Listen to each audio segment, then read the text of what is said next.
WikiLeaks is raising a €100,000 reward for Europe's most wanted secret, the Transatlantic Trade and Investment Partnership. This is something enormous. It is about a final control, and it's the United States saying there may be another power in the world, but we will be the ultimate power. The TTIP is the most important thing that is happening in Europe right now. It's a secretive deal being negotiated between Europe and the United States. Once signed, it will cement a key part of the US government's plan to create a new global bloc that will ensure the dominance of its largest companies. And to understand why, we need to go back to the 1950s. See the USA in your Chevrolet. America is asking you to call. Drive your Chevrolet through the USA. After the Second World War, the United States accounted for half of the world's economy. Its influence was unmatched by any country, and it was able to write the early rules of international trade to its advantage. The World Trade Organization was created in this context, and the US dictated rules that favored American business.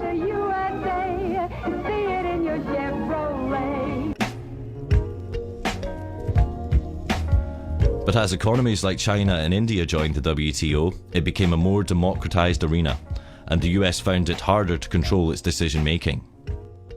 At the WTO, at its Doha rounds, India spoke up and Brazil spoke up, and the US lost control.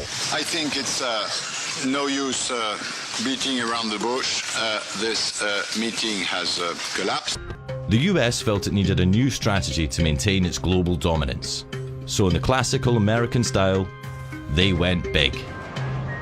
To bypass the WTO, they're creating the biggest international agreements that the world has ever seen. They're called the three big T's: the Trans-Pacific Partnership, or TPP, the Transatlantic Trade and Investment Partnership, or TTIP, and the Trade in Services Agreement, or TISA.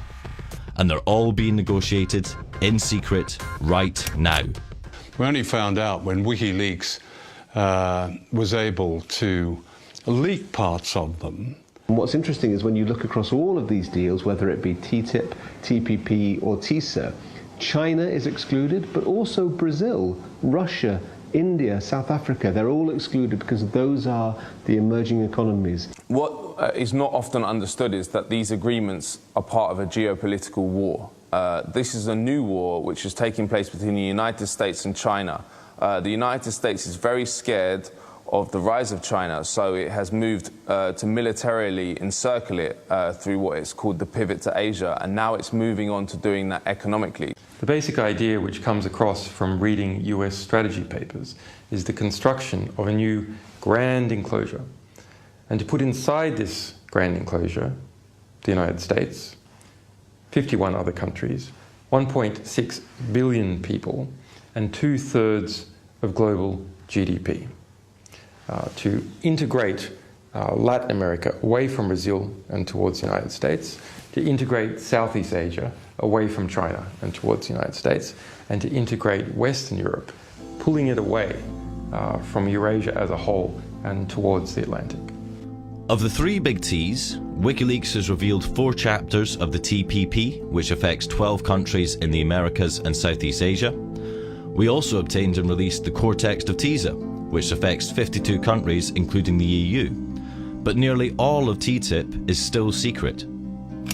When signed, TTIP will cover half of global GDP and will affect every European member state. Yet EU parliamentarians have serious restrictions in accessing the proposed agreement. Yeah, I found it incredible as well that for something which is a trade agreement, not a matter of life and death in terms of security, where maybe you can understand some restrictions, and we don't even like those very much, but for a trade agreement, you know, that we can't actually make notes about what it is we're reading, issues that we might want to take away to look into, which actually might reassure us, you know, if we really were able to sort of take this away and look at it in depth. We don't have access to the key documents, the most important ones, because the devil is in the detail. When it comes to trade agreements, you need to know exactly what's in the text so that you can assess what the impact's going to be. If EU parliamentarians want to see the TTIP, they have to call the US embassy and make an appointment. The appointments are only available 2 days a week for 2-hour time slots. Only 2 parliamentarians are permitted at once. They go to the US embassy, they have to hand in every electronic device, so they cannot possibly make a copy. They must agree to keep everything confidential, and then they're led to a secure reading room where 2 US embassy guards watch everything that they do.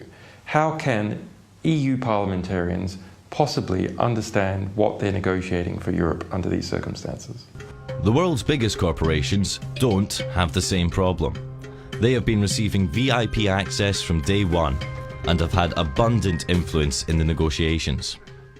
People, the likes of you and I, are excluded. Governments, to a great extent, are excluded.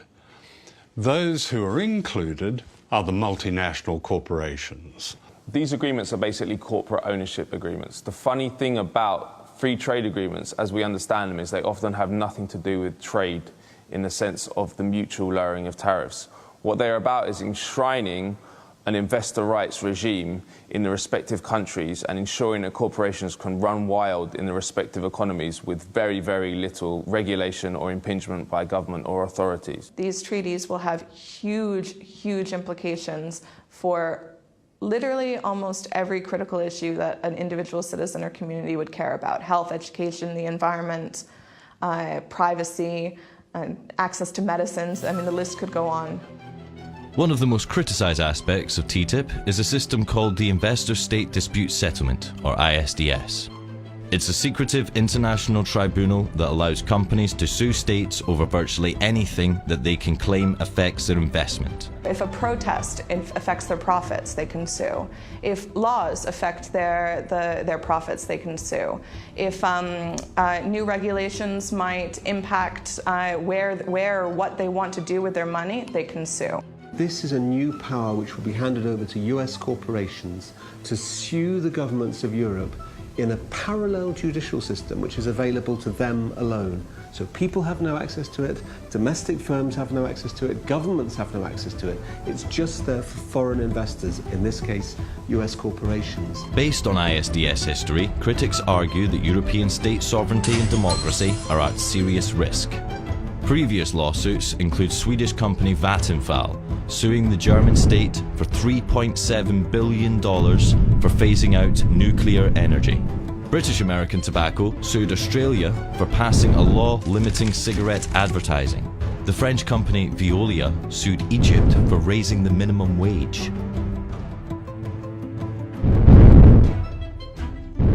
TTIP advocates say that in order for the EU and US to become a single market, regulatory barriers need to be eliminated.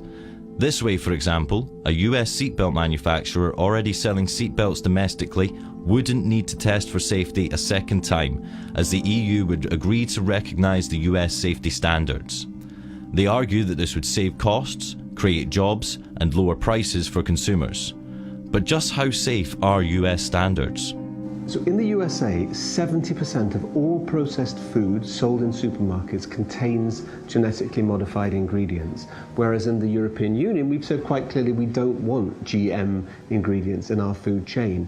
Similarly, in the US, 90% of all beef is produced using growth hormones, which have been found to be carcinogenic in humans. So they're banned in the European Union. And what the US government is saying is that under TTIP, under the free trade rules that they want to bring in, European consumers don't get the right to choose. TTIP includes all the most important public sectors in Europe, including education, water, railways, postal services, and most controversially, it also includes public health services. What is so scary about this is that corporations want to lock in their power. So they not only want increased power, but they want to make it impossible for sovereign governments to reverse the changes which are going to give them power. So, for example, with TTIP, if it passes with ISDS in it, the privatisation of the National Health Service, which is happening in the UK, can never be reversed. What is democratic about an enormous imposition of power on countries whose citizens have no way of knowing what's going on, of debating it, or influencing their government in its decision. That's anti-democratic. The history of these agreements shows that they're very difficult to change unless people can see what's in them. And that's why they're kept secret. Because when the contents are revealed, it generates an opposition.